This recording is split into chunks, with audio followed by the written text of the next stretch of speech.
Hello, good evening. Welcome. So we're going to get back into Heidi. No way. Welcome. Awesome. We're going to get back into Journeys Out of the Body by Robert A. Monroe tonight. And we're getting into Chapter 3 on the evidence. In the fall of 1964, an interesting meeting was held one evening in Los Angeles. It was composed of some 20 assorted psychiatrists, psychologists, scientists, etc., and myself. I always try to, but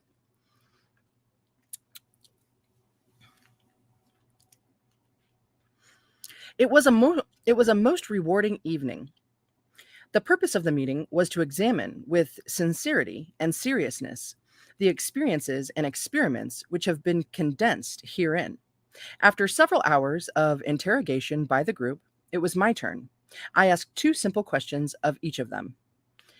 If you were going through what I have been experiencing, what would you do? It was the definite opinion of the majority, more than 2/3, that every effort should be made to continue such experimentation in the hope of enlightening and expanding man's knowledge of himself. Several have seriously stated that I should run, not walk, to the nearest psychiatrist. None present offered his services.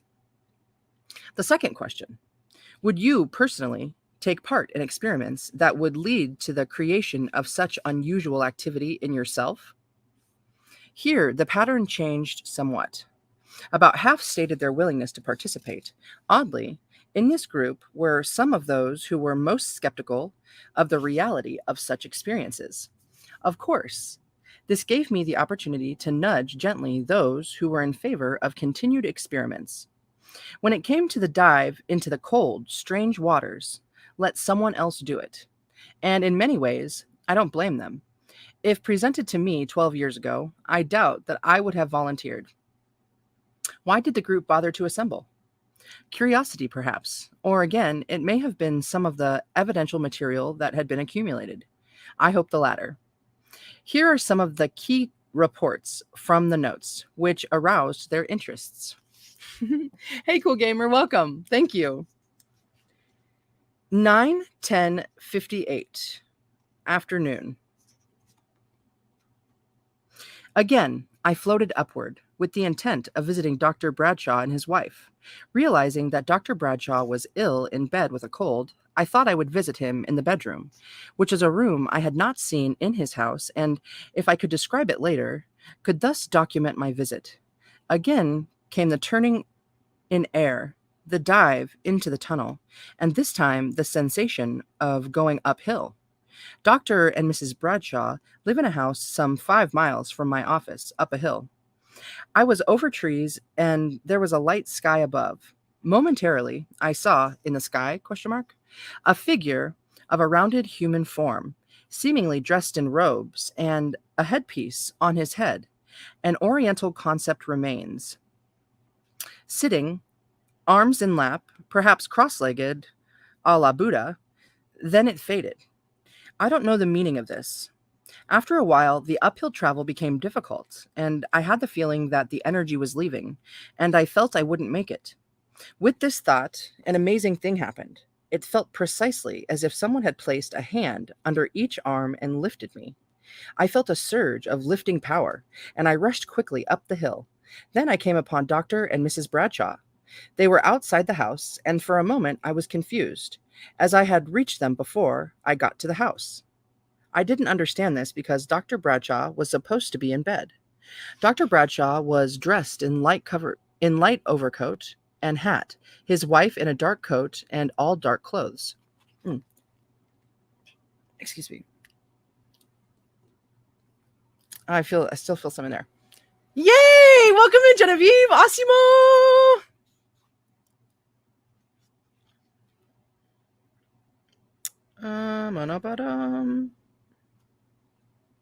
I thought the dark. They were coming toward me, so I stopped. They seemed in good spirits and walked past me unseeing. in the direction of a smaller building, like a garage, Brad trailing behind us as they walked. I floated around in front of them, waving, trying to get their attention without result. Then, without turning his head, I thought I heard Dr. Bradshaw say to me, "Well, I see you don't need help anymore." Thinking I had made contact, I dove back into the ground, and returned to the office, rotated into the body, and opened my eyes. Everything was just as I had left it. The vibration was still present, but I felt I had enough for one day. Important aftermath. We phoned Dr. and Mrs. Bradshaw that evening. I made no statement other than to ask where they were between 4 and 5 that afternoon. My wife, upon hearing of the visit, said flatly it was not possible, could not be so because Dr. Bradshaw was home in bed sick. With Mrs. Bradshaw on the phone, I asked the simple question. She stated that roughly at 4:25 they were walking out of the house toward the garage. She was going to the post office, and Dr. Bradshaw had decided that perhaps some fresh air might help him, and had dressed and gone along. She knew the time by back-checking from the time they arrived at the post office, which was 20 minutes to 5. It takes roughly 15 minutes to drive to the post office from their house. I had come back from my trip to them at approximately 4:27. I asked what they were wearing. Mrs. Bradshaw stated she was wearing black slacks and a red sweater which was covered with a black car coat. Dr. Bradshaw was wearing a light hat and a light-colored topcoat. However, neither saw me in any way or were aware of my presence. Dr. Bradshaw had no memory of saying anything to me. The great point is that I had expected to find him in bed, and didn't. The coincidences involved were too much. It was not important to prove this to anyone else, only to me. It proves to me, truly for the first time, that there might well be more to this than normal science and psychology and psychiatry allow, more than an aberration, trauma, or hallucination, and I needed some form of proof more than anyone else, I am sure. It is a simple incident, but unforgettable. That whole bit that I just read was all in italics. In this visit to Dr. Bradshaw and his wife, the time of visit coincides with the physical event. The autosuggestion hallucination factor is negative. I expected to find Dr. Bradshaw in bed in the house, but did not do so and was puzzled by the inconsistency. Identical reports with conditions of actual events. ... 1. Location of Dr. Bradshaw and his wife. 2. Position of the two relative to each other. 3. The actions of the two. 4. Wearing apparel of the two. Possibly of unconscious pre-knowledge through earlier observation of the above. 1. Negative. Had no information of their change in plans or time habits of post office visits. 2. Indeterminate, consciously at least unaware of who walks first. 3. Negative. Would have no pre-knowledge of their walking across to the garage in such fashion. 4. Indeterminate. May have observed both in similar dress, but expected to find only one, Dr. Bradshaw, in bedclothes. Okay, then we got 3/5/59, morning.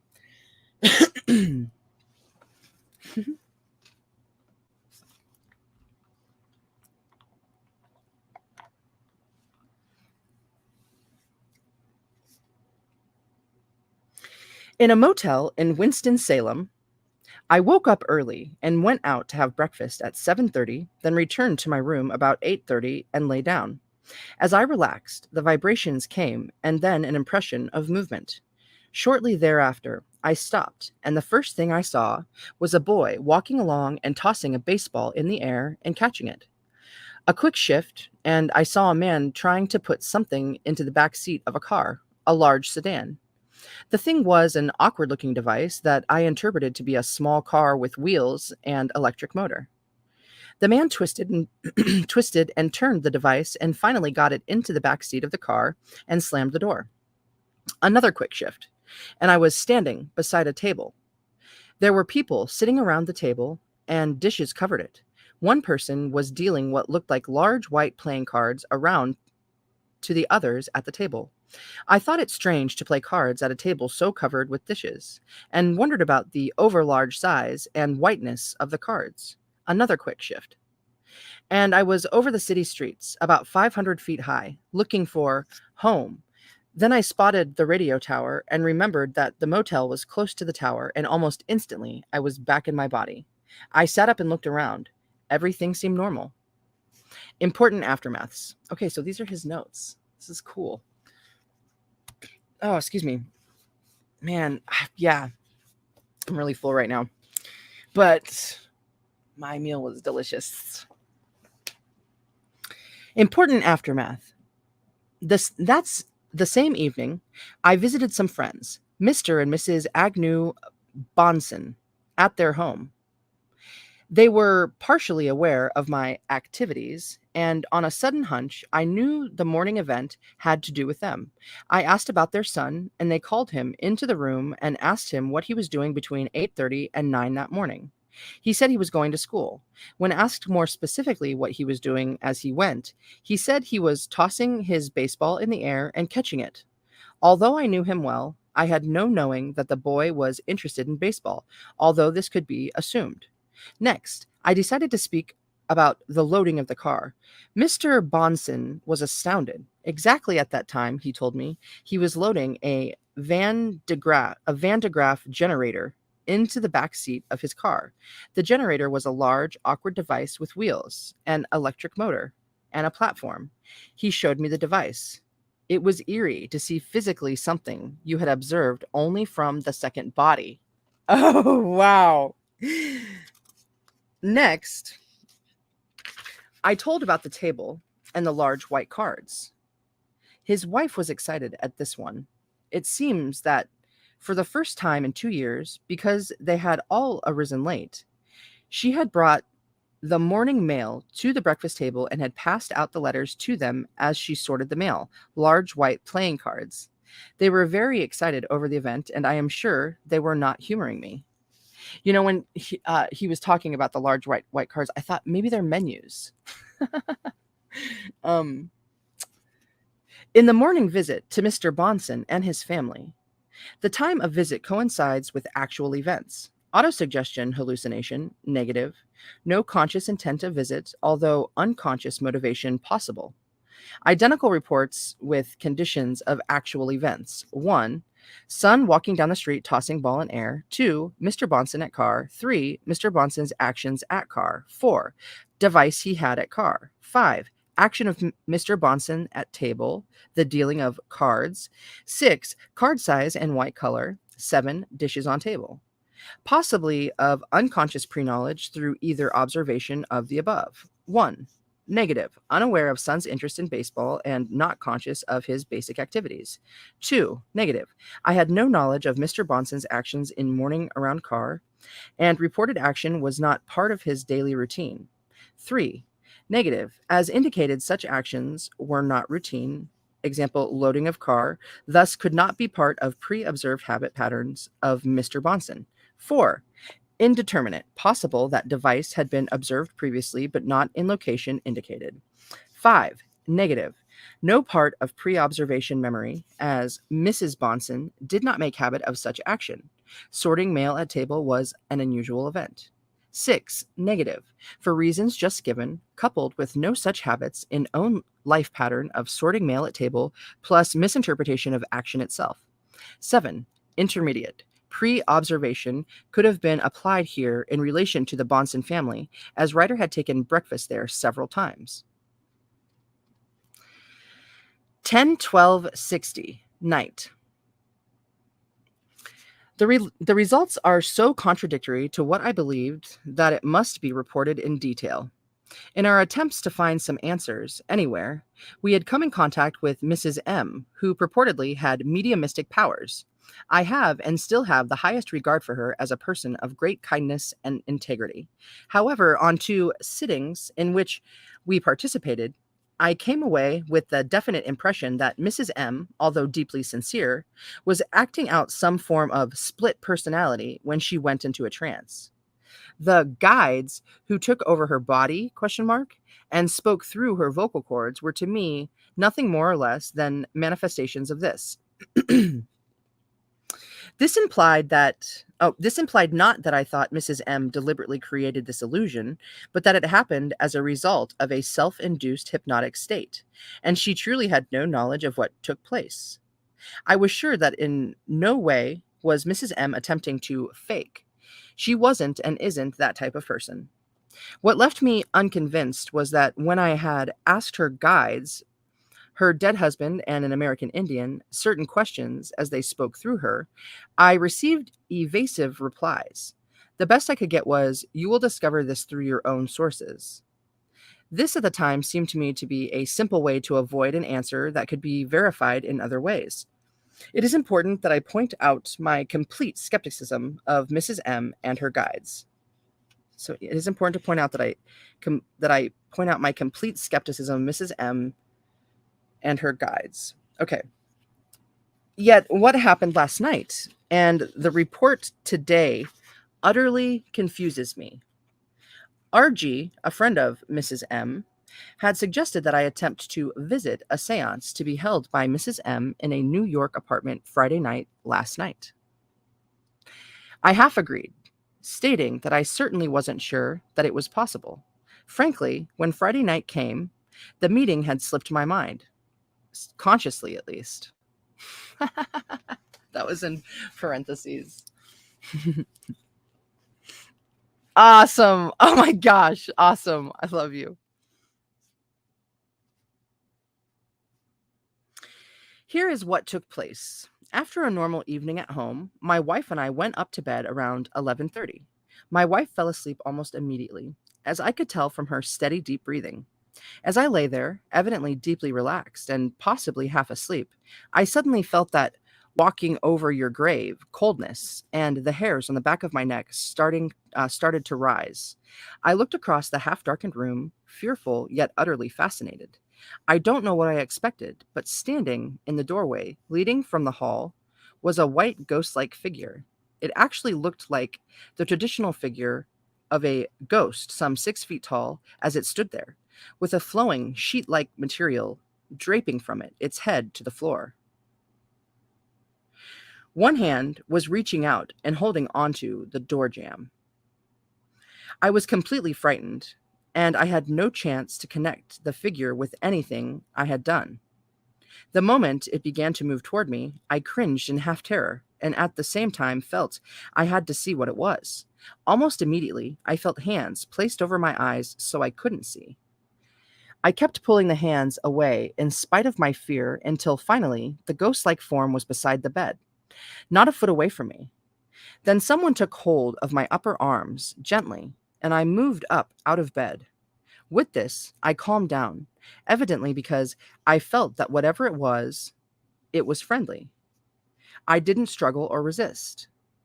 Immediately, there was a quick sense of movement, and I then felt there were two of them, one on each side, were suddenly over a small room, as if we were looking down on it from the ceiling.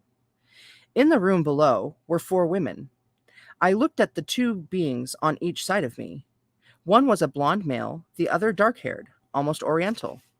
Both seemed to be quite young, in their early 20s. They were smiling at me. I spoke to them and said they would have to excuse my attitudes as I was uncertain of what I was doing. Then I floated down to the only empty chair and sat down in it. A tall, large woman in a dark suit sat opposite me. A woman in what looked like an ankle-length white robe sat next to me. The other two were indistinct. A woman's a woman's voice asked if I would remember that I had been there, and I assured her that I certainly would. Another woman said something about cancer, but that is all I could get. Then one of the one in the dark suit, came over and swung over the side of my chair and draped herself right on top of me. I didn't feel her weight, but for some reason, she got up suddenly. There was laughter, but my mind was on other things. Evidently, the contact with the woman who sat on top of me had altered things. Just at that moment, I heard a male voice said, "I think he's been away long enough. We better take him back." I was torn between going and staying, but didn't argue. Almost instantly, I was back laying in my bed, and that was it, except that my wife had been awake during the entire time. She stated that I was alternately gasped. She stated that I alternately gasped, made moaning and whimpering noises, and then seemed to do little or no breathing at all. Other than that, she hadn't seen or heard anything, except that our cat asleep in the room had awakened and had been extremely nervous. My wife was quite upset and worried. I'm sure I would have been too if I had gone through the same with her. The meeting certainly deserved checking, so I phoned RG and discovered several things. First, there were 4 women at the seance. At my request, they were gathered together at the same apartment, a very small living room, wearing the same clothes. The woman in the dark suit was of identical build as I saw, and she inadvertently sat in the chair reserved for me. This had taken place later in the evening, after 11:30, when the séance had been long over and the 4 were sitting around talking. The tall woman had jumped up out of my chair when the rest called out, "Don't sit on Bob!" They laughed at the joke. One of the other women had worn a long white housecoat. The words about my remembering were not spoken orally. That supermind communication again? Question mark. But one of the women had stated she was working at Cancer Memorial Hospital the following day. I had met the other 2 women previously, Mrs. M and RG, but the 2 herein described were then strangers to me. 4 women, the clothes of 2, the build of 1, the sitting in the chair, the sitting on top of me and jumping up, the laughing, the small room, the cancer reference. That's too much coincidence even for me, and beyond my ability to hallucinate that properly. I'm convinced. But the 2 men, does Mrs. M truly communicate with her dead husband and an Indian? I didn't know until afterward that he had been a blonde. I must be less of a skeptic and more open-minded with Mrs. M. Wow. In the visit to the apartment, time coincides with the physical event. Autosuggestion, hallucination, indeterminate, as idea of trip may have been retained unconsciously, although no conscious attempt was made. Identical reports with conditions of actual events. 1. Size of room. 2. Number of women present, 4. 3. Empty chair. 4. Apparel of 2 women. 5. Cancer mention. 6. Action of women sitting in chair. 7. Laughter attitude of group. Possibly of unconscious pre-knowledge through earlier observation of the above. 1. Negative. No previous visits or descriptions of apartment. 2. Indeterminate. RG may have revealed number of people to be present. 4. Negative. Idea of empty chair came to group only during that same evening. 4. Negative. Had never met women before nor observed their dress. 5. Negative. For some reasons just given, would have no knowledge of unknown woman's work at Cancer Memorial Hospital. 6. Negative, as action was unplanned. And 7. Negative, as reaction of others was spontaneous. Bam. This is so juicy. Annie, welcome in. I do too. I love this. Okay.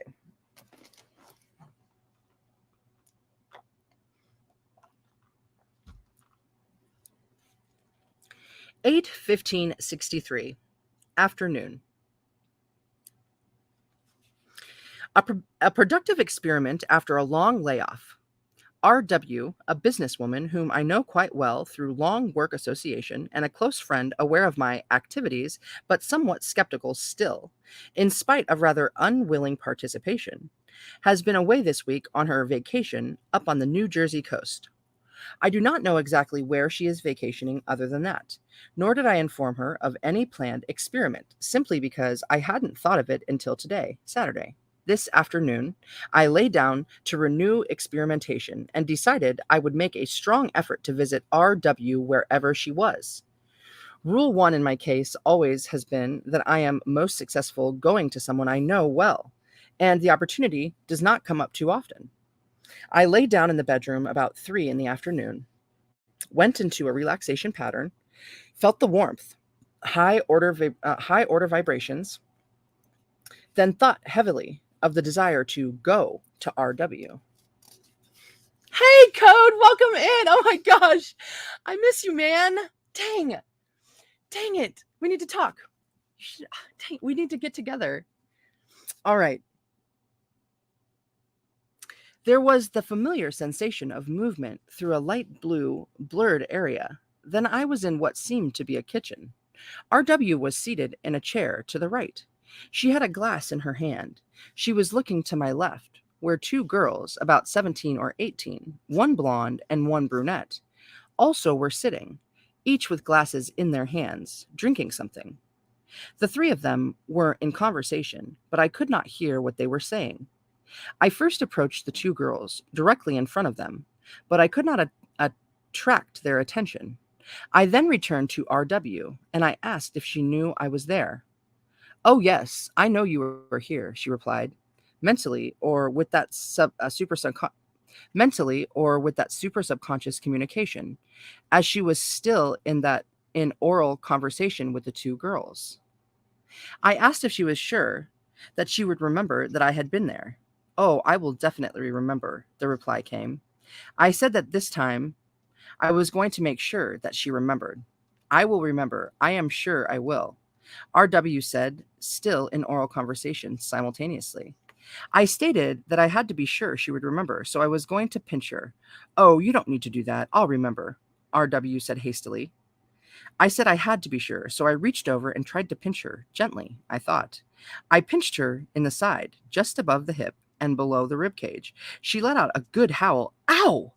and I backed up because I was somewhat surprised. I really hadn't expected to be able to actually pinch her. Satisfied that I had made some impression, at the least, I turned and left, thought of the physical, and was back almost immediately. I got up, physically, and went over to the typewriter, where I am now. RW will not be back until Monday, and then I can determine if I made the contact, or if it was another undefinable miss. Oh, unidentifiable miss. Time of return, 3:35. Important aftermath. It is Tuesday after the Saturday of the experiment. RW returned to work yesterday, and I asked her what she had been doing Saturday afternoon between 3 and 4. Knowing my reason for asking, she said she would have to think about it and let me know on Tuesday, today. Here is what she reported today. On Saturday, between 3 and 4 was the only time there was not a crowd of people in the beach cottage where she was staying. For the first time, she was alone with her niece, dark-haired, about 18, and the niece's friend, about the same age, blonde. They were in the kitchen dining area of the cottage from about 3:15 to 4, and she was having a drink, and the girls were having cokes. They were doing nothing but sitting and talking. I asked RW if she remembered anything else, and she said no. I questioned her more closely, but she could not remember anything more. Finally, in impatience, I asked her if she remembered the pinch. A look of complete astonishment crossed her face. "Was that you?" She stared at me for a moment, then went into the privacy of my office, turned, and lifted, just slightly, the edge of her sweater where it joined her skirt. On her left side, there were two brown and blue marks at exactly the spot where I had pinched her. "I was sitting there, talking to the girls," RW said, "when all of a sudden I felt this terrible pinch. I must have jumped a foot. I thought my brother-in-law had come back and sneaked up behind me. I turned around, and there was no one there. I never had any idea it was you. It hurt." I apologized for pinching so hard, and she obtained from me a promise that if I tried any such thing again, I would try something other than a pinch that hard. In this episode, the time coincides with the actual events. Autosuggestion hallucination, indeterminate, as willful desire, as suggested, and pre-knowledge was present of general location of RW at that time. Identical reports with conditions of actual events. 1. Location, inside rather than outside. 2. Number of people present. 3. Description of girls. 4. Actions of people present. 5. The knowledge of pinching. 6. Physical marks from pinching. Possibility of unconscious pre-knowledge through earlier observations of the above. 1. Negative. Pre-knowledge implied activity outdoors on beach rather than indoors. 2. Negative. Pre-knowledge implied adults in group, as RW was visiting sister and brother-in-law. 3. Negative / intermediate. Possibility of pre-knowledge of niece and hair color through RW sometime previously. Negative as to friend of niece, her hair color, and age. 4. Negative. No pre-knowledge of non-existent habit pattern for that particular moment of day. 5. Negative. RW had no pre-knowledge of experimental attempt, as no such attempt had been made previously, nor was experimenter in habit of pinching RW, had not done so previously. 6. Negative. No possible way that RW could have known where pinch marks should have occurred to confirm with area reported. There are additional evidential reports, some of which have been included in other portions of this writing, where they may help illustrate certain areas of theory and practice. 1 or 2 have been attempted under laboratory conditions. The incidents may have been simple and unimportant in themselves, but as minute pieces in a mosaic, they were vital. The emerging pattern through the glimpses of the whole was made believable and acceptable to me only through the inclusion of hundreds of such scraps of evidence. Perhaps it may be to you too. Damn, Bean! Mr. Hugh, I missed you. Welcome in. Awesome. So cool. And anyone that I've missed. All watchers, right? All listeners. That is juicy.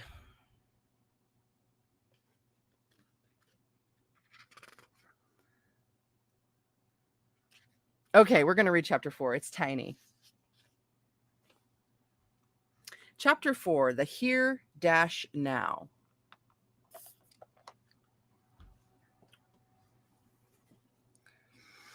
One of the most common questions that arises during any discussion of the second body and the second state is, where do you go?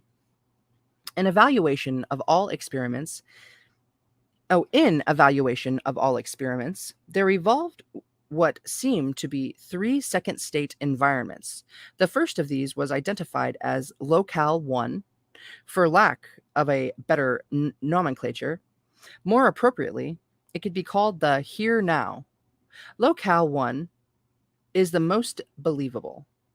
It consists of people and places that actually do exist in the material, well-known world at the very moment of the experiment. It is the world represented to us by our physical senses, which most of us are fairly sure does exist. Visits to Locale 1 while in the second body should not contain strange beings, events, or places. Unfamiliar, perhaps, but not strange and unknown. If the latter is the case, then perception is distorted. Thus, it is that the only evidential results provable by standard methods of confirmation have taken place while moving about via the second body in Locale 1. All of the experiments in Chapter 3 were made in Locale 1. Even so, these and others in the same category are pitifully few in proportion to all the recorded experiments. On the surface, it seems quite simple. Get out of the physical and into the second.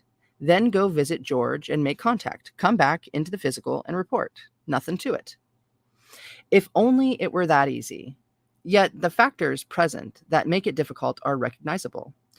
Recognition of a problem presumes an eventual solution one way or another. Or perhaps it will be so in this field.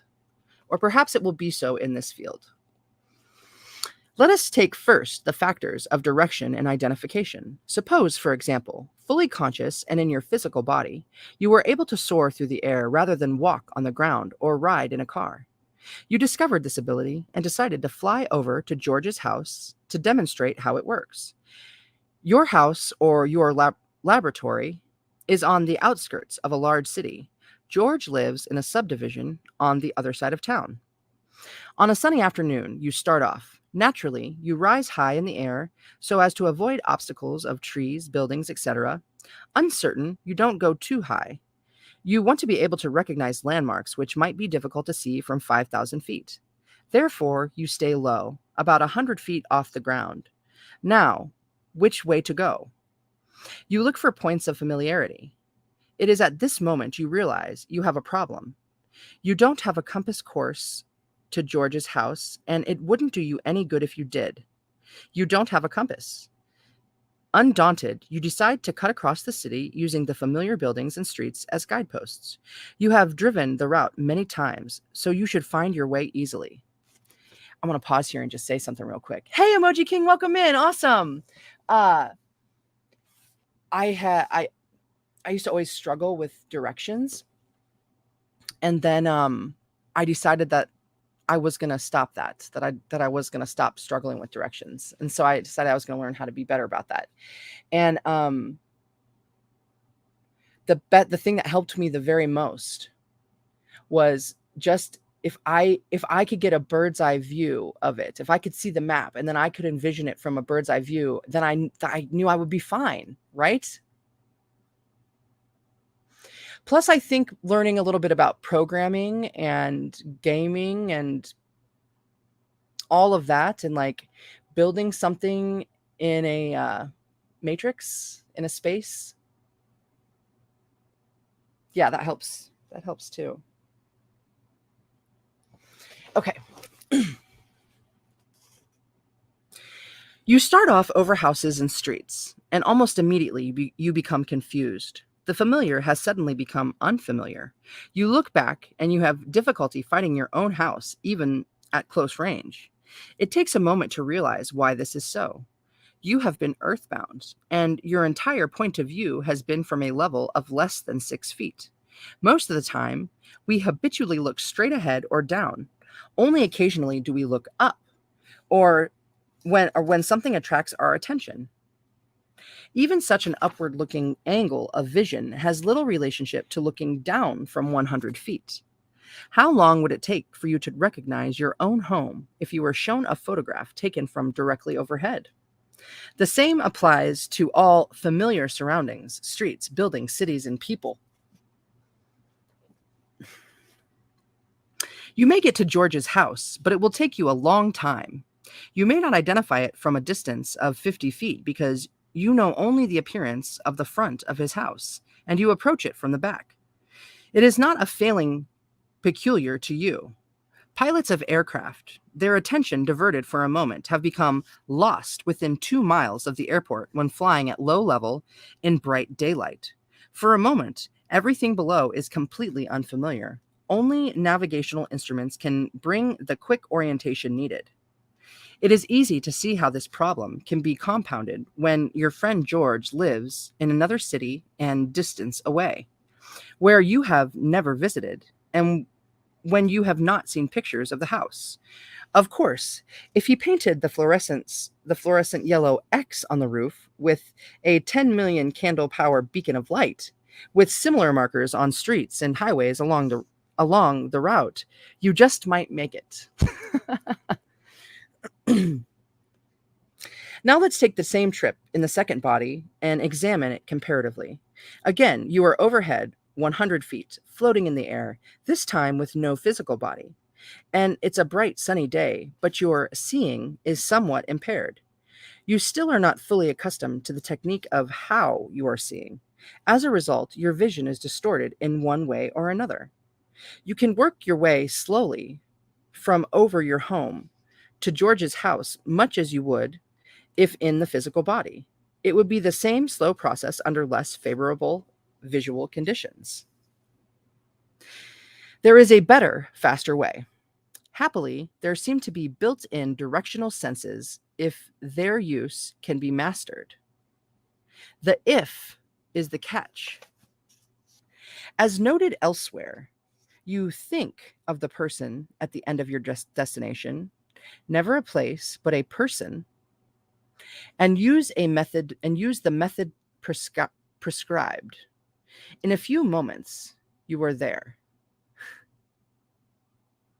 You can watch the landscape move under you if you wish, but it's a little disconcerting when you rush headlong toward a building or tree and go right through it. In order to avoid such traumas, forget about seeing during the traveling process. You never quite get over the physical body conditioning that such things are solid.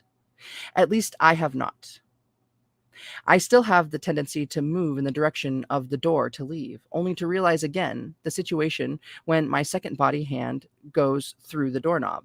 Irritated with myself, I then dive through the wall rather than the door to reinforce my awareness of the second state characteristics. Wow. In conjunction with this convenient homing instinct that is unaffected by distance, you are forced with a further problem, which is that the automatic navigational system is too accurate. It works by what and of whom you think. Let one small stray thought emerge dominantly for just 1 microsecond, and your course is deviated. Add to this the fact that your conscious mind may be a conflict with the superconscious as to what should be that destination, and you can begin to appreciate why so many experiments to produce locale 1 evidential data have ended in failure. It sometimes causes one to ponder how there have been any such results when the difficulties are considered. As an experiment, try to concentrate for just 1 minute upon a single action or event or thing which you dislike emotionally and intellectually. The superconscious expressing its will, without the intention of any unrelated thought. It takes something more than practice, as you will discover. Here are some examples of misdirection caused by an interrupted thought taken from the notes. 4/12/63, late afternoon. Temperature 40s, humidity low, barometer high. Utilized countdown technique. Warm sensation surged in the 31 count. Disassociated easily. Under plan to visit a friend. Used stretch out method. Seemed to travel unusually long for 3-mile trip. Then I stopped. I looked to see where I was and found I was sitting on the edge of a roof of a 2-story house with what seemed to be the backyard below me. There was a woman working in the yard with a broom in her hand. As I watched, she turned to walk to the house. Just as she was about to enter, something made her look up directly at me. With a frightened start, she scuttled into the house, slamming the door. I felt that I should leave, embarrassed at having frightened the woman. I used the physical movement return signal and came back easily, entering the physical without difficulty. Time away, 7 minutes, 10 seconds. Comment. Wonder what she saw sitting on the eave.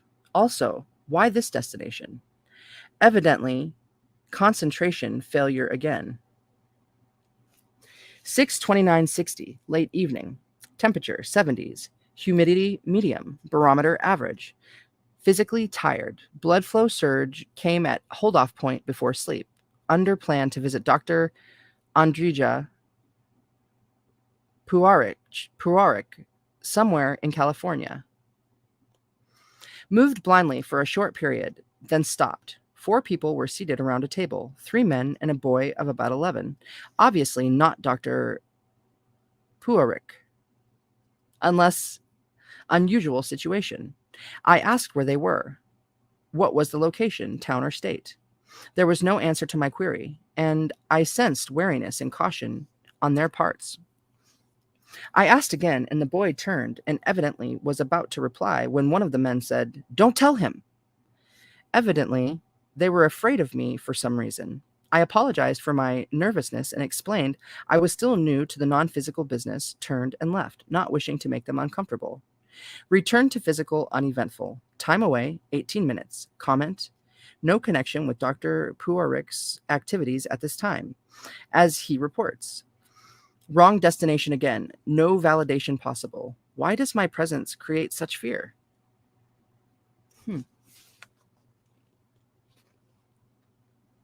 This inability to control destination has been and still remains the chief barrier to the production of consistency and repeatability. The results of such attempts have brought many intrusions similar to the above, and many follow a similar pattern. Here is one that brought evidential data, although the persons involved were and are unaware of their participation. Wow. It's like I gotta close that door a little bit. It's warm. It is warm. 11:27:62 morning. Temperature 40s, humidity medium, barometer below average, physically rested. Went into relaxation countdown. Used sex center mental pattern with oral breathing to create condition. Used peel off to get out of body, just as if outer layer of physical were being removed, then free and floating in room. Plan was to go to Agnew Bonson. Started trip slowly to observe surroundings as much as possible. Went slowly through west wall, feeling texture of each layer of material in wall. Then into another room, furnished as a living room. Then into a third room, another living room, all unoccupied, and speed became faster. Nothing was visible but gray-black blur. Still concentrating on Mr. Bonson, finally stopped. Was in normal-sized bedroom with 3 people in it. There was a large bed to the right, and 2 adults lay on it. The little girl, about 5 or 6, was sitting on the floor beside the bed, to the left of it. The little girl looked directly at me and said excitedly, "I know what you are." I turned to her as gently and warmly as I could, as so not to frighten her, and said, "You do? Good. What am I?" She was not at all afraid when she said, You're an astral projection." She may have used another term such as ghost, but it was definite understanding on her part, one way or another. I asked her where she lived and what year it was, but she didn't give me an answer, so I turned to the 2 on the bed. I tried to be careful, to avoid making them afraid or nervous, but it was obvious that they were. I asked them what year it was, but they didn't seem to understand. No time concept in the superconscious. I concentrated on the man and asked his name and where he lived. He replied nervously. I moved away as he became more disturbed and looked out the window for area identification. Outside the window was a small roof, such as over a porch.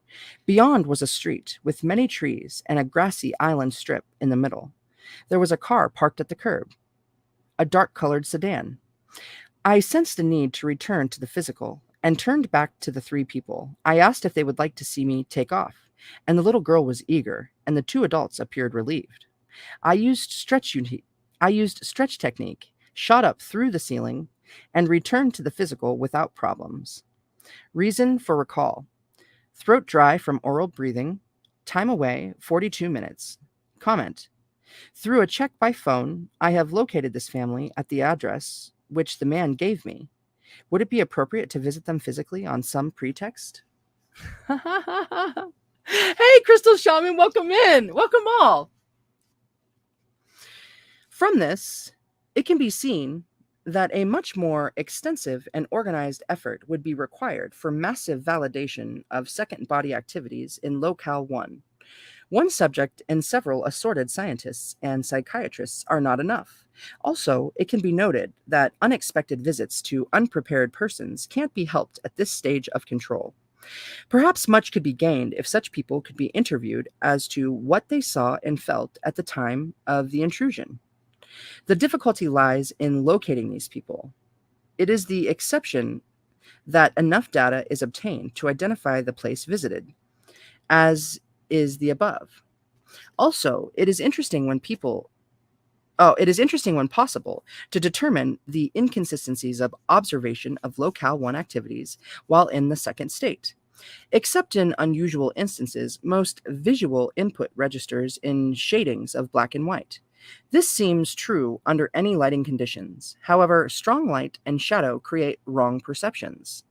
For example, a strong light reflecting from the dark hair of a man brings the impression that he is blonde rather than dark hair. For example, from the notes. 5/5/61. Temp